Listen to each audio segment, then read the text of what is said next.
Fala galera, beleza? Vocês estão bom? Galera, 31 de dezembro, último dia do ano. Aqui em Aracaju, tempo nublado. Daqui aquele tempo chove, mas não chove, mas um calor daquele jeito. Só quem conhece aqui o Nordeste sabe do calorão que faz aqui.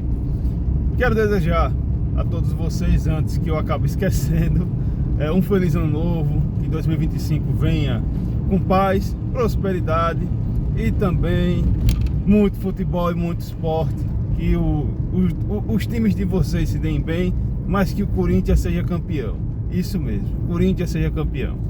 Mas voltando agora ao foco do vídeo, e não se esqueçam de se inscrever no canal Everaldo Lucas Oficial e também me seguir lá no Instagram Everaldo Lucas 07, dá aquele likezinho muito massa, compartilhar com seus brothers e suas sisters. E vamos voltar para o vídeo, porque o foco de hoje vai ser um pouco sobre um resumão sobre histórias de montanha, porque vai ser uma introdução para uma série de vídeos que eu estou querendo gravar sobre o Everest, o que aconteceu no Everest em 1996.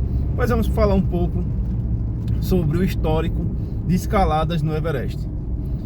Uma das primeiras tentativas lá de escalada no Everest foi do Gregory Mallory.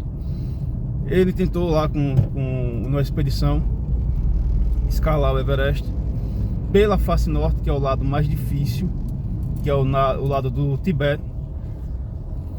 E por muito tempo não se sabe exatamente o que aconteceu ali naquela escalada. Não se sabe se ele chegou ao cume.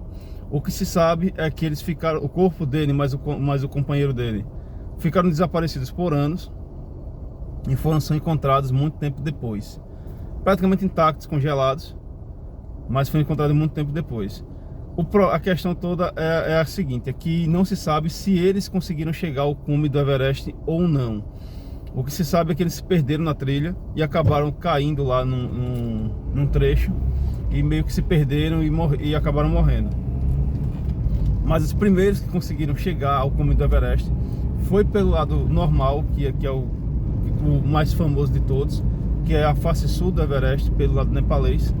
Foi o Tenzin Norgay e o neozelandês Edmund Hillary. Eles conseguiram esse feito na década de 50 e foram os primeiros a chegarem lá, sendo que o Edmund Hillary, na época as expedições tinham os seus líderes. Era como se fosse praticamente um projeto militar. Você tinha ali o comandante, tinha a pessoa que seria a principal lá para fazer o ataque ao cume, e eles iam conseguindo ali conquistar território a cada dia. Só que na reta final, a pessoa que seria designada para fazer o ataque ao cume não teve condições físicas para ir, e quem foi designado foi o Edmund Hillary. Então ele mais o Tenzin Norgay conseguiram chegar ao cume do Everest. Inclusive até tem um trecho lá do Everest que é em homenagem ao próprio Edmund Hillary, que é o escalão Hillary, que é um dos trechos mais difíceis pela face sul. E beleza, só que ele fez esse feito, óbvio, que com oxigênio suplementar, com aqueles galões de oxigênio. O primeiro que conseguiu subir o Everest sem oxigênio suplementar foi nos anos 80, foi o Reinhold Messner, que esse dispensa qualquer comentário sobre o montanhismo. Quem segue os canais de montanha, ou até mesmo lê notícias sobre o montanhismo, sabe quem é o Reinhold Messner. Foi um dos maiores montanhistas, um dos maiores montanhistas de todos os tempos. Foi o primeiro a conseguir escalar todas as 14 montanhas acima de 8.000 metros. Então, inclusive até aqui no Aconcagua, ele escalou a face sul do Aconcagua, que é um paredão de 3 km praticamente, e ainda abriu uma rota nova, que é a variante Messner. Hoje está quase impossível escalar a face sul do Aconcagua, não é mais permitido por conta do aquecimento global. Isso acabou influenciando bastante,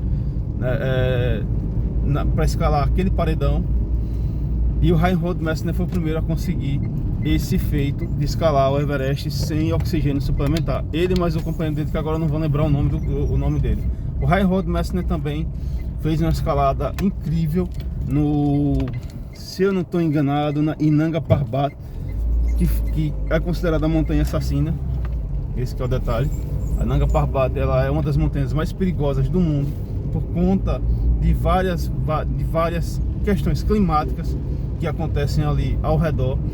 E ali a montanha realmente é muito imprevisível.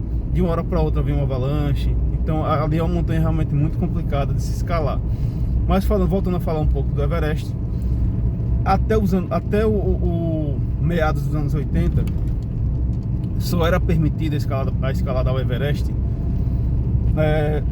grandes expedições financiadas por países e por profissionais mesmo de montanha. A partir do final dos anos 80, início dos anos 90, é que as coisas começaram a mudar um pouco nas montanhas e foi permitida a comercialização de vagas nas grandes expedições. Inclusive, uma dessas expedições, que foi uma expedição francesa, 2 brasileiros conseguiram pagar, óbvio, com patrocinadores, a ida até o cume do Everest, que foram o Mozart Catão e o Valdemar Niklevinski. O Mozart Catão foi um dos maiores montanhistas aqui do Brasil e infelizmente acabou morrendo na face sul do Aconcagua. Já o Valdemar Niklevinski até hoje está vivo. Ele foi o primeiro brasileiro a conseguir escalar, fazer o circuito dos 7 cumes, que são as 7 montanhas mais altas de cada continente. O Mozart Catão também na época estava tentando fazer esse feito, só que chegou a um ponto que ele acabou tendo que desistir, porque ele não conseguiu patrocínio suficiente para escalar uma ou duas das montanhas. E aí ele acabou tendo que deixar esse feito, e aí foi quando ele começou a treinar para poder escalar a face sul do Aconcagua, e foi quando ele acabou, infelizmente, falecendo. Se eu não estou enganado, o ano que eles foram foi em 1992, mas antes ainda os brasileiros, o Brasil tentou mandar uma expedição para lá, pro Everest, financiou uma expedição, tudo certinho, pá. Só que eles acabaram mandando o pessoal ir pela face norte, que é o lado mais difícil. O que aconteceu? Não obtiveram sucesso, óbvio, porque a face norte do Everest é muito complicada, muito inóspita. Os ventos podem chegar, dependendo da situação, acima de 150 km por hora. Então ali realmente é muito complicado de se escalar, e dependendo também das condições climáticas fica muito mais difícil. Só que um guia neozelandês chamado Rob Hall, ele meio que mudou todo esse panorama de escaladas lá no Everest. Ele conseguiu criar uma ideia de que se você conseguisse chegar com certos atalhos, como por exemplo, se você conseguisse financiar que os Sherpas, que é uma das etnias de lá do Nepal, em que trabalha como guias de montanha, que os Sherpas conseguissem ajudar aos clientes e conseguisse pelo menos, por exemplo, pular alguns degraus, pessoas com menos experiência conseguiriam fazer cume.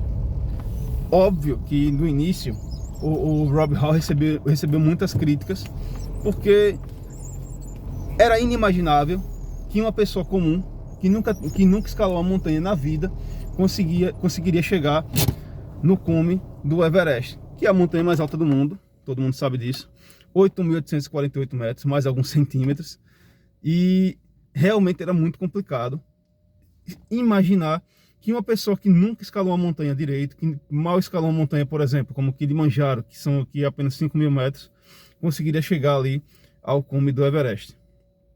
Então, o Rob Hall, para surpresa de todo mundo, de todas as pessoas que acharam que isso não iria acontecer, o Rob Hall, nas primeiras expedições dele, conseguiu ter sucesso. Os clientes do Rob Hall conseguiam fazer cume, e isso fazia com que o nome da empresa dele, que era Adventure Consultants, subisse lá vários degraus, né, em níveis de reputação no mundo das montanhas. Então, o que acontece? Quando estava próximo da venda da expedição, ele financiava altas publicidades em revistas como, por exemplo, a Outsider, que é uma grande revista no mundo dos esportes radicais, principalmente de montanha, e também em outros meios de publicidade. E obviamente o jargão dele, para ele vender o peixe dele, ele chegava e dizia: quer chegar ao cume do Everest? Venham para Adventure Consultants. E outra coisa, não tem para onde correr. Felizmente ou infelizmente, o montanhismo é um esporte muito caro e só ia realmente quem tinha bala na agulha. Porque, por exemplo, para você se preparar para ir para o Everest, você tem que chegar lá no Nepal, lá em Katmandu, mais ou menos entre final de fevereiro e março. Porque é quando você começa a fazer a caminhada até o acampamento base, fazer todos os ciclos de aclimatação, para em maio tentar chegar ao cume do Everest. Pronto. Essa é a primeira parte do vídeo. Espero que tenham gostado. Aguardem por mais atualizações.